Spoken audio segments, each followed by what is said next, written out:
Now that we have the keywords and the titles, we need to start writing these articles. And the first step is to come here to the list of ideas that you got from ChatGPT and choose one to start. And I'll show you two ways to do it here. First, I'll show you the easy way that you just say, hey, write idea number 4 or something like that. And the second way, if you want to create a more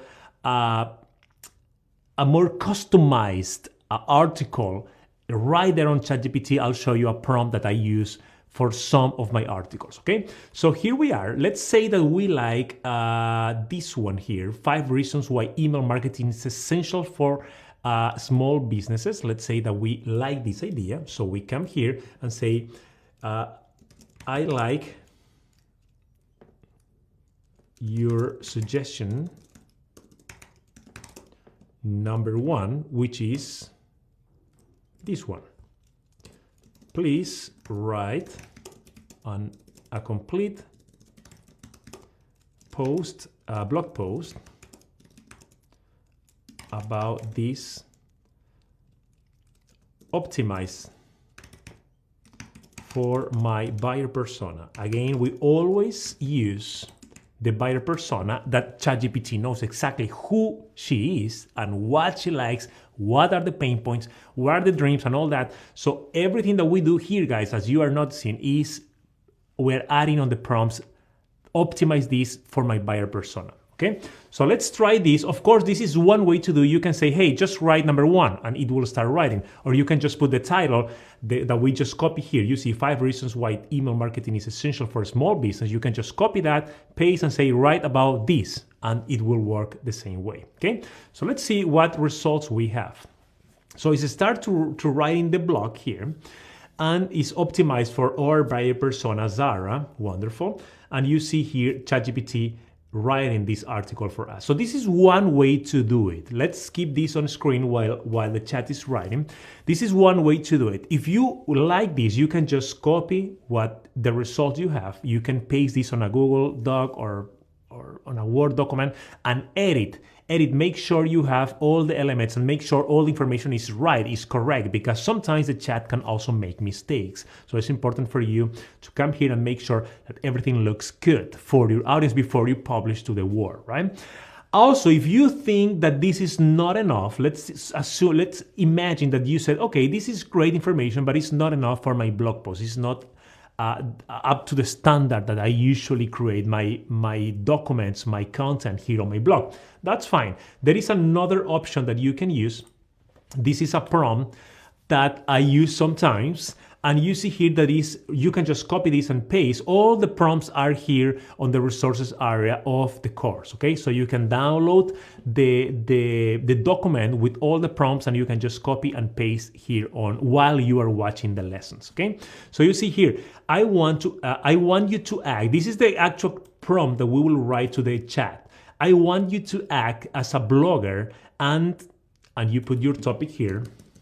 Let's say that is digital marketing expert,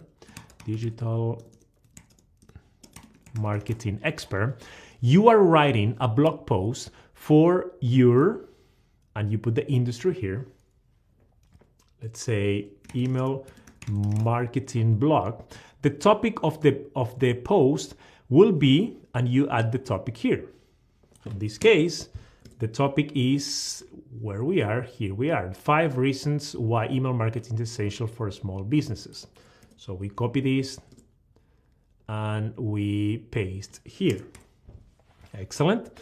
You see here, continuing, this post should be helpful for people who are, and you describe the people. In this case, we will modify this and we will say this post should be helpful for my buyer persona. Okay. It would be direct 10 if you have a call to action that you want to make. You can use this, so you can say, hey, add this link at the end. If you have a referral link, if you want to drive into your website, to your social media, that's up to you. In this case, I will not use this area here, so I will remove this. The length of the blog post will be, and you can determine the length if you want, between, let's say, 1,000 and 2,500 words, for example. The tone will be informal. You should be writing as an individual blogger with a personal approach. So don't use plural persons when you refer to our or we. So it needs to be in the first person. Don't use passive voice. That's an option too.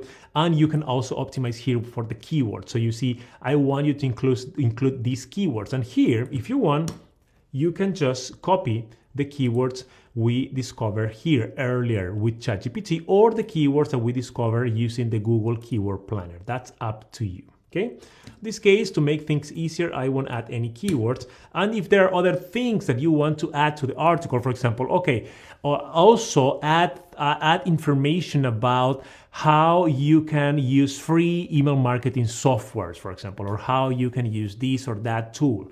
That's up to you. I will just make it easier. My prompt is ready. Let's see what results we have here.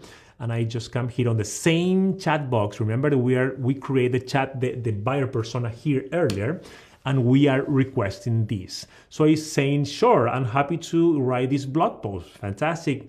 So let's see. And you see that it's starting to write.